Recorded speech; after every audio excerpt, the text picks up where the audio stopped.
All right, behind the scenes with model Paris. Not even going to talk through the whole thing, just going to show you the video of the shooting, some of the shots, and then afterwards a little Photoshop edit. Let's go.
All right, so we started off with this shot here, did some edits to it. This is pretty much a little bit underexposed. Actually, the whole shoot was a little bit underexposed if you were watching. I don't know if you could tell, but I end up just bringing a few things up in post to get this, right? So the highlights, actually, I brought the exposure up and the highlights kind of down a little bit and the shadows down a little bit. Usually I do the opposite. Let's see what happens here.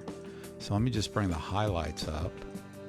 And the shadows, I almost had to bring the shadows all the way up. What I could have benefited from actually was a large fill light to fill the shadows, right? But fortunately, we've got raw files. So I did adjust the temperature as well. It was at 6250. I was usually shooting camera at 5600. I don't know what was going on there, but I lowered it down to 4800.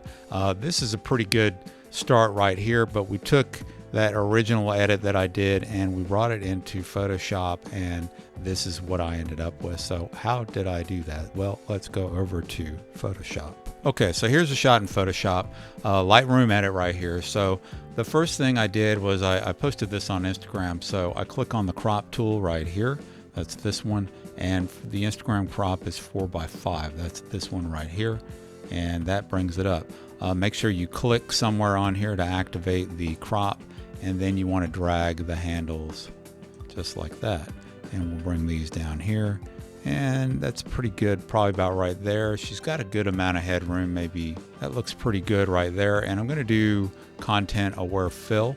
So you might have background as the default. Choose content aware fill from this drop down. Hit the checkbox.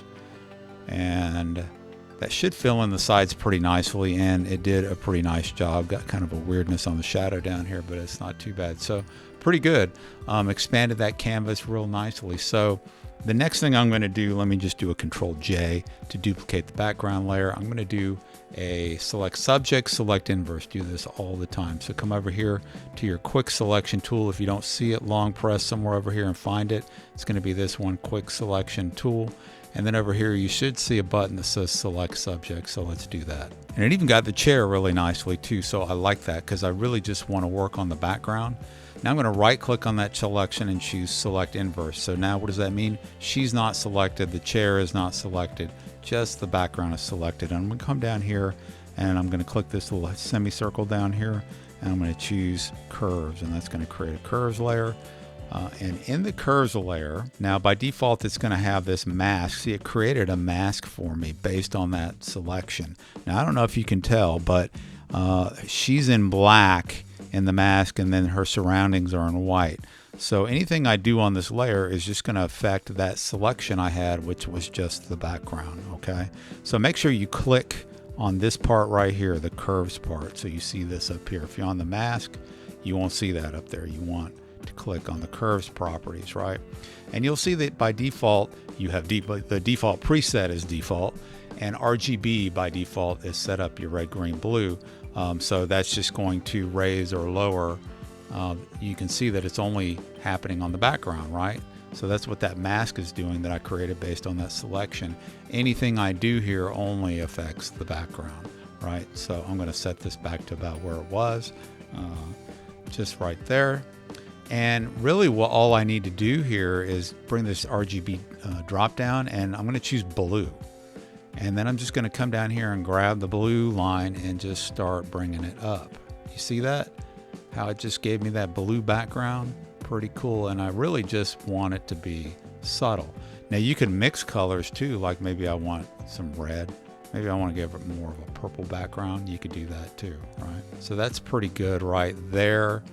We got to, let's try some green till you get a color that you like, So we've added a little pizzazz to the background, maybe too much green, maybe not enough blue, I don't know. Let's give it some more blue. Yeah, I kind of like that right there. And you could also come back and change the RGB, and let's do like let's bring the background down a little bit. We don't want to bring it down too much because then you can start to see a line around the hair, maybe just a little bit, just a touch, just like that. And that looks pretty good. So that's all there is to it. We went from no color on the background, which I kind of like that too. It's just it's a matter of taste, I guess, to adding a little bit of color to the background. It's up to you. Again, hope you like this video. Thanks for watching. If you're still watching now, I appreciate you because you stuck in there to the end. Like and subscribe if you haven't already. Ring the bell, all that stuff. And thanks for watching.